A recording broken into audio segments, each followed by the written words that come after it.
forget to subscribe so you don't miss out on future videos. In this video, I'm going to be showing you how you can add a sky to your photos very easily in Photoshop Beta using Generative Fill. So I have my photos opened up in Photoshop here, and I'm going to start with this last one here, which is just a picture of grass, and I'm going to add a sky to this one. So first thing we're going to do is we're going to scroll down slightly so that we have more space, because we are now going to use the crop tool, which is on the left hand side of your screen, or you can use the keyboard shortcut, which would be C. Very easy to remember, C for crop. And we're just going to expand our image a bit higher up top, and then after that's done, then we will select our marquee tool, and the keyboard shortcut for that is M. And then we're going to make a selection around that area we just expanded for our photo, because that's where our sky is going to be. So now that our selection has been made with the marquee tool, now we can go ahead and we're going to access our contextual taskbar. Now, if you've seen or watched any of my older videos talking about generative fill, you will know that the contextual taskbar is basically a taskbar or a menu bar that helps you identify each of your next steps in the editing process. Basically, what it does is it simplifies your editing workflow. So we're going to go in here and we're going to actually click into where it says generative fill, and then we are going to type in a text prompt that says sky with a sunset, and see if that can replicate the same lighting that is in the photo as is already, so that it can actually generate a sky with a sunset. So after I type that text prompt in, I'm going to click generate and watch what happens, and see as the sky generated that will actually align and look like it's already was part of the photograph, even though it's entirely fake actually in reality. But the goal is to get this to look as realistic as possible. A few moments later. And there we have it. These are our results. This looks pretty realistic. I'm pretty impressed. Like, hands off, I'm gonna give a thumbs up to the generative fill, because this is pretty incredible. This looks almost as if this photo was actually taken this way. So actually giving a thumbs up is how you give feedback to Adobe, letting them know how doing a good job, or if it's not up to par, you can thumbs it down. But let's go ahead and check out these other variations, shall we? I mean, check this one out real quick. The second one. This is pretty legit as well. This is pretty realistic. I really like this as well. It's pretty great. I'm gonna thumbs this up. And now let's go on to our third and last variation. This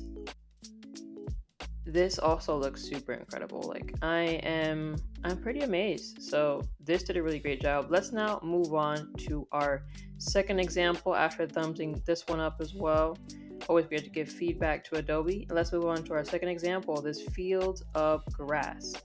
So we are going to repeat the same exact steps. I'm scrolling down just a little bit, and I am going to access my crop tool once again on the left hand side, or using your keyboard shortcut C for crop. We're going to expand our image once again upward for this particular image. And you always want to use the rule of thirds for this, which helps, which you can see from the cropping itself. And now we're going to go back to our marquee tool, which the keyboard shortcut for that is M once again. And once we have the marquee tool selected, we're going to make a selection over the area we want our sky to be, our fake sky. And we make sure that it has a nice overlapping against the photo that's already there. We're going to click into generative fill, and we're going to type a text prompt. This one, I'm going to do something a little bit different. I'm going to type in dramatic sky. I want something a little bit different for this one. Last one we did sunset. This time I'm going to do something a little dramatic. I'm even going to put cinematic and see what happens. I'm going to click generate and see how it transforms our photo. And we're going to give it a little bit of time. My computer's a little bit slow, so bear with me. A few moments later. Wow, look at that. Look at those clouds. That looks incredible. And it even added more into the background to make it look like it was actually a photo that I took or was taken. Like, this is incredible. I'm gonna give this a thumbs up as well. Let's go to see our other variations. We have two other variations to check. Let's see the second one. See if we can top this. Not bad. This one's a little bit different. The clouds look very they're doing what they do, cloudy. Let's thumbs this up as well. Let's check the third one. Wow, I think this is the money shot right here. I think I like the third one the best, so I'm going to thumb that one up as well. The third one is probably my favorite. I think it looks most realistic, I would have to say, out of all the variations that were generated thus far. So this is a lot of fun to play around with. Now let's check out another example. This is another photo without any sky whatsoever. It's like a cornfield. We have nice leading lines in here leading us to the center. Now let's repeat the same exact steps we've been doing and see if this can generate a nice sky for us. So I'm scrolling down. I am going to use my crop tool once again. The keyboard shortcut for that is C, as said before. I'm gonna expand our image upward, and I'm gonna add a sky to this one as well.